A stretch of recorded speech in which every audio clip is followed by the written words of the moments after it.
You open your eyes for the very first time, and here we are. You've just been born as Arthur Curry, half human, half Atlantean, full-time underwater punching bag. Congratulations! You're now legally classified as the only superhero who can command fish, and still get roasted for it. Welcome to the life of Aquaman. And yes, it sucks. Act 1. Split between two worlds, belonging to neither. You're born in a lighthouse to a human lighthouse keeper and an Atlantean queen who basically rage quit her own kingdom. So, right from birth, you're half surface dweller, half ocean royalty, and 100% confused.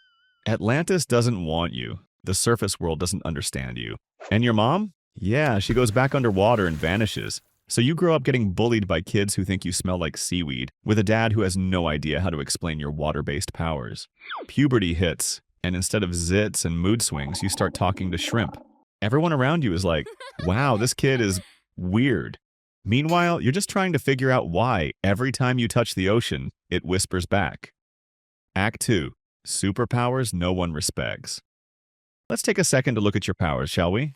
Super strength, super speed, near invulnerability, underwater telepathy, can talk to whales, and yet for some reason you are the butt of every superhero joke. You save an entire city from flooding, and the news still runs headlines like, "Local man chats with tuna." You stop a submarine attack and people say, "Cool, Aquaman. Go high-five a dolphin." You are literally the king of 70% of the planet, and the surface world acts like you're the mascot for a seafood restaurant. Meanwhile, Batman punches one mugger in an alley and gets a statue. Act 3. Family trauma and interdimensional sibling rivalry.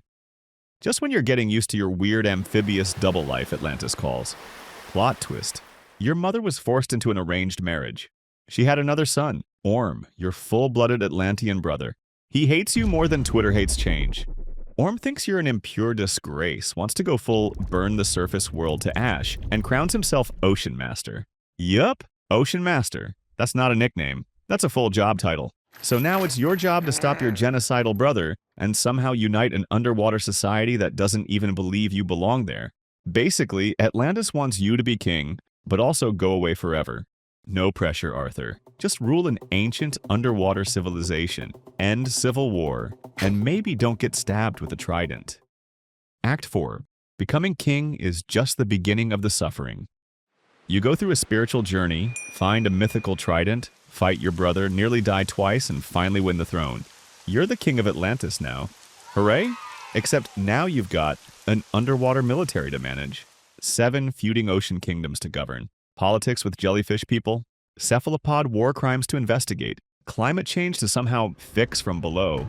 Also, you're stuck with royal duties like giving speeches to seahorses and attending coral-based diplomatic dinners where you eat glowing plankton and pretend it's normal. Oh, and guess what? The surface world still doesn't respect you. You just ended an aquatic world war and saved humanity, and Twitter's trending with Aquaman moisturizer collab? Fantastic. Act 5. The surface still sucks.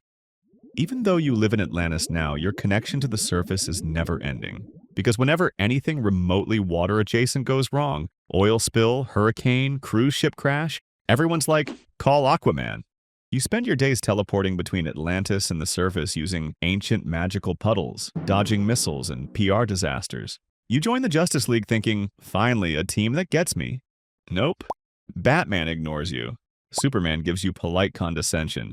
Wonder Woman is nice, but she's also been a demigod for 5,000 years and kind of sees you as a goldfish with abs. And the Flash? He's just excited to have someone else on the team who talks too fast and doesn't blink. You help fight off literal alien invasions, and people still treat you like you're the Justice League's emotional support fisherman. Act 6. Villains who refuse to die or shut up.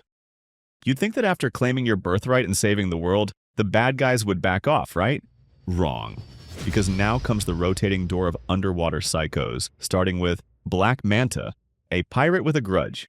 You accidentally killed his dad. He now wears a giant laser-shooting fishbowl helmet and dedicates his entire life to making you suffer.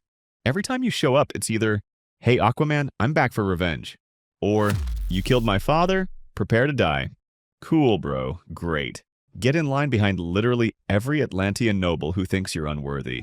You also have to deal with sea witches, lava-spewing monsters, ancient curses, and the occasional kraken that refuses to mind its business. And don't forget the trench creatures. Deep sea, cannibalistic nightmares that crawl out of the Mariana Trench like it's a horror movie sequel no one asked for. You're never just chilling. You're always saving the world from something horrible from below. Act 7. Romance isn't exactly relaxing either. You finally find love with Mira, a badass hydrokinetic warrior princess with a crown and an attitude. She's powerful, intelligent, regal.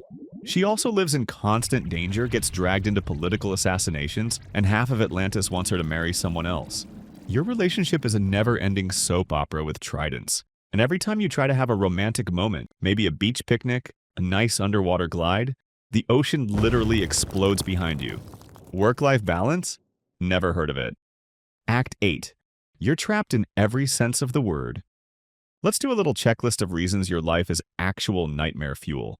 You rule a society that doesn't fully trust you. The surface world laughs at you. You're caught between two cultures that both low-key hate each other. Your family drama could kill planets. Your enemies never take a day off. You live underwater where you can't even scream for help because sound physics. Your team barely acknowledges your existence unless someone needs a boat. And guess what? You can't quit. You're the king of Atlantis. You can't just pack up and go be a scuba instructor in Florida. You're stuck with this job for life. Final thoughts. Why it sucks to be Aquaman. Let's recap. Being Aquaman means you were born into two worlds and fully accepted by neither. You have powers that are impressive but constantly ridiculed. You are literally royalty, but still treated like the guy who unclogs the ocean. Your enemies are psychotic and persistent. Your responsibilities are endless, and the internet will never ever let go of that one time you talked to a seahorse. You're the protector of the oceans, a Justice League member, and a king, and still, people call you Wet Thor. And that, my friends, is why it sucks to be born as Aquaman.